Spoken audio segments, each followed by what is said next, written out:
senior SEM project, I decided to research what motivates one to donate blood, and I hosted my own blood drive.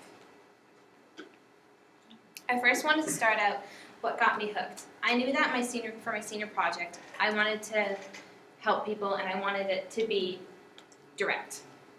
So I started researching and I found a video on YouTube of a little girl named Madeline. Madeline was diagnosed with cancer at the age of 6, and in order to receive treatment and to be able to live, she needed to receive blood. There's many other stories such as Madeline, like Angie's story, which I would like to share with you.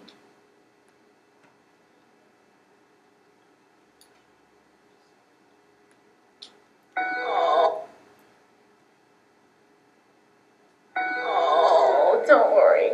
My name is Angie Tranwoom, and I gave birth to 3 beautiful identical triplet girls on November 17, 2010.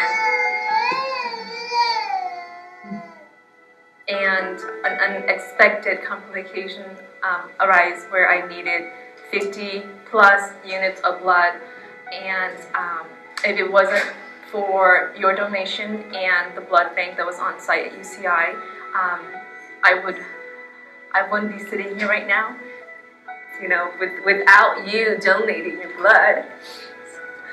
Without your donation, my babies wouldn't have a mom.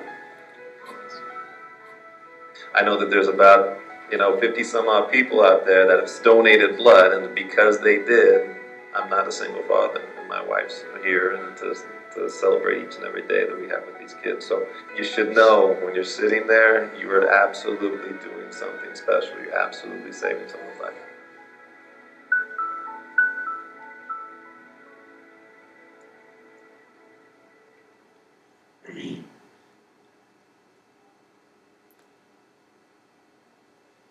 Okay, so first I wanted to get some of the behind the scenes of my project.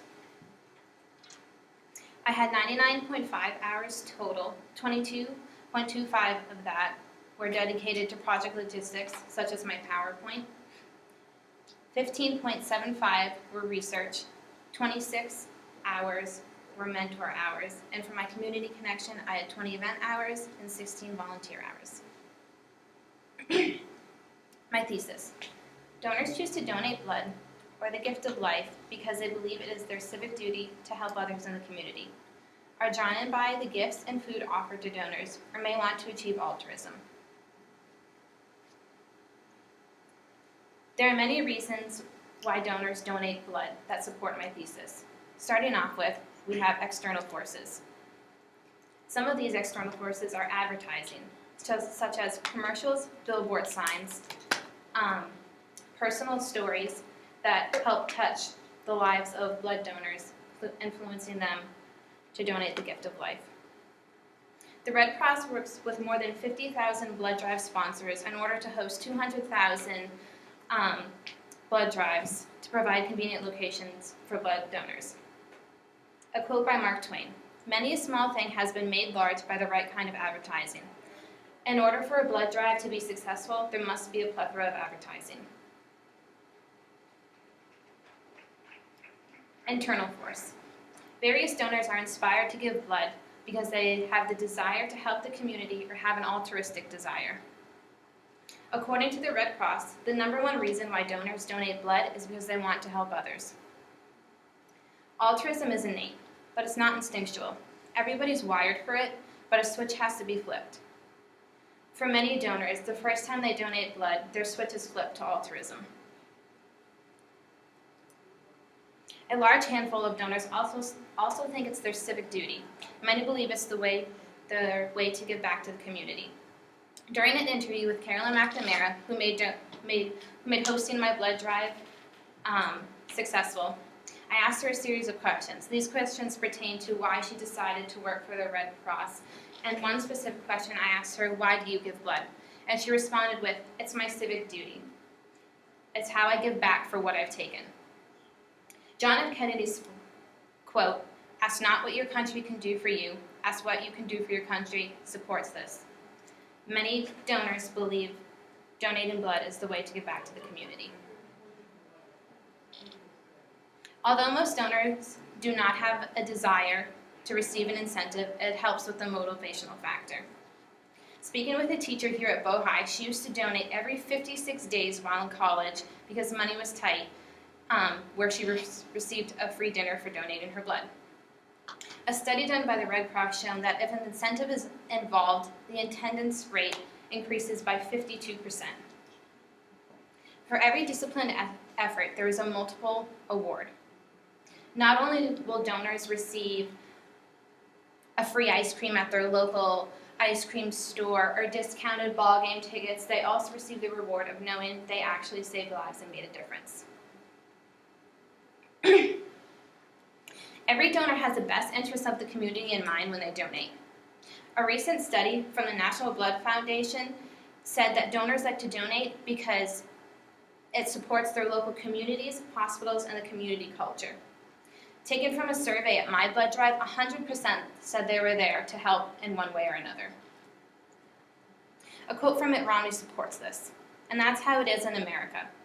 We look to our communities, our faith, our families for our joy, our support in good times and bad. It is both how we live our lives and why we live our lives. I wanted to put in some thank yous early. The people shown in red, I do not have pictures for on my next slide. Carolyn McNamara is the coordinator at the Red Cross, and she made hosting my blood drive possible. Jackie Coe is my teacher for senior seminar, helped guide me throughout the way.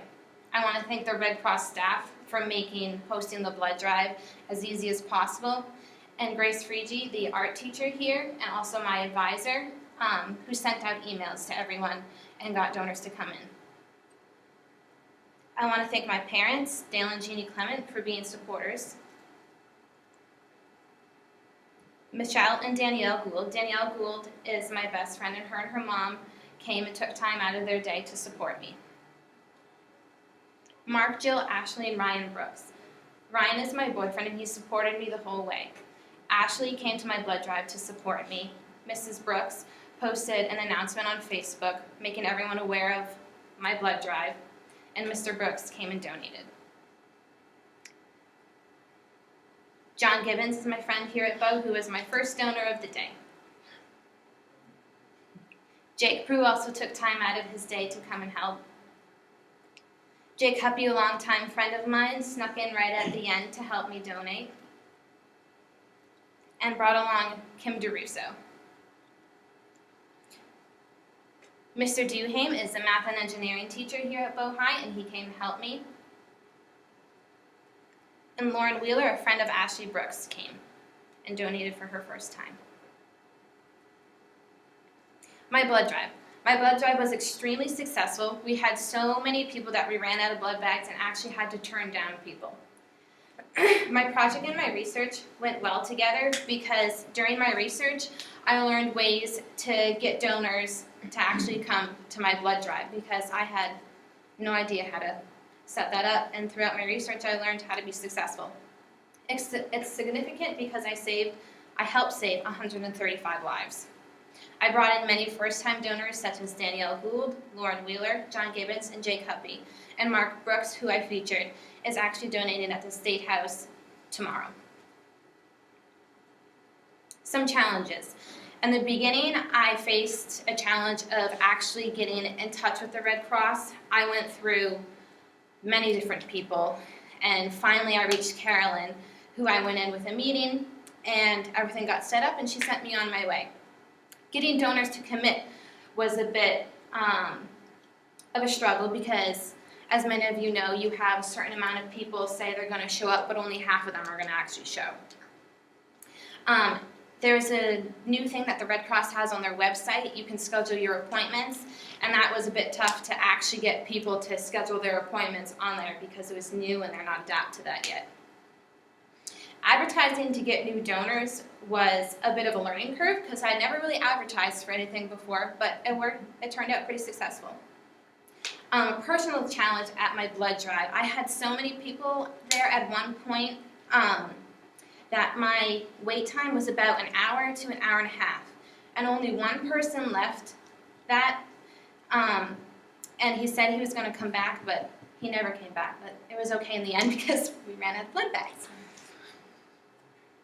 Knowledge I gained. I gained so many donations statistics. Just for a few, the main one that is used in many advertising, blood cannot be manufactured, it can only come from generous donors. Every 2 seconds, someone in the U.S. needs blood. More than 44,000 blood donations are needed every day, and there are 4 types of transfusible products, and you can get 2 or 3 of those out of a pint of blood, meaning that 1 pint of blood can save up to 3 lives. The typical attendance of donors, 19% come occasionally, 31% are new first-time donors, and 50% are regular loyal donors. For my personal growth, I have a huge appreciation for the Red Cross and organizations that promote donating blood, and I also have a great appreciation for people that do take time out of their day to donate blood. Going beyond my comfortable limits, being tenacious with the Red Cross. I had to go, there's at one point I called 4 times a day during the school day, and that was a little tough for me to do because I didn't want to become bothersome to any of them. But I finally got sent through to a bunch of people and reached Clement. Independence and meeting new people. Just as Josh touched upon, meeting new people and going to a place you know nothing about, you barely know existed, it was a little scary, honestly, and not knowing what I was going to do when I went there. But it all turned out good. As you all have heard, we have the cross-cutting competencies here at BOW, the 4 C's: creativity, communication, collaboration, and critical thinking. For creativity, I use the marketing, getting the attention of new donors, getting donors to come and donate who haven't in a long time. For communication, I use with my mentor and the Red Cross. With donors, setting up appointments, I would call donors, try to get them to have them set up online, but at least I called them and knew that they were going to come, and my role at the registration table. I used collaboration in talking with my mentor, and specifically with the Red Cross, where I held my blood drive at the old meeting house. It was tight quarters, so we had to use many different ways to set up the room and make sure we had enough time. Critical thinking. I used critical thinking to influence new donors who were especially afraid of needles. All right. Before I announce my mentor, who I'm pretty sure you guys can guess who it is by now, but I looked up on a site called EdUtopia about what they think good mentor lines is. So, the good mentor is committed to the role of mentoring. The good mentor is a model of continuous learning. The good mentor is accepting. The good mentor communicates hope and optimism. My mentor exceeded these. If it meant giving the shirt off her back for me to be successful in this project, she would have. She fit me into her schedule in every way she could, was always there for me, did whatever she could do. My mentor was Kelly Connor. And I would just like to give you a little something to thank you. Thank you. And my works cited. The most valuable works cited that I had was the American Red Cross, where I got most of my information from. And I also just wanted to point out the very top one here is my works cited for Madeline. I do encourage some of you to go and look at that video. It's really touching, and it'll change the way you view the Red Cross and what they do. Any questions?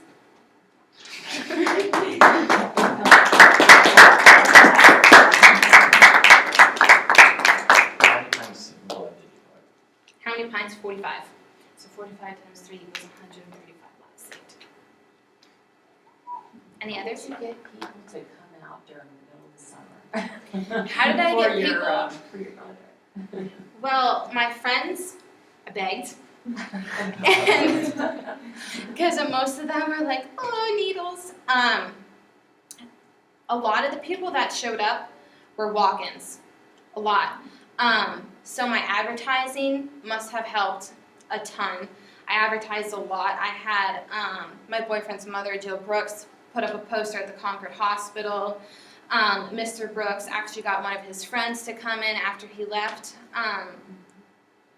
So it was, some of it was luck, but a lot of it had to do with my advertising in the end, especially because I held a survey, and how they found out is most of them said, I saw a poster at the local grocery store, and then the signs on the side of the road. In front of the town hall. Yeah. The Yes. community center. Yes. Any others? Will you continue to be a donor? I actually wasn't able to donate because my height to weight ratio is a little too small. John Gibbons, who you saw there, he's actually going to host a blood drive for his senior project, so I'm going to try there. And if I can, I will continue to I will donate blood. But I figure my way to give back is to keep volunteering if I can't give blood. But if I could, definitely, I would. Any others?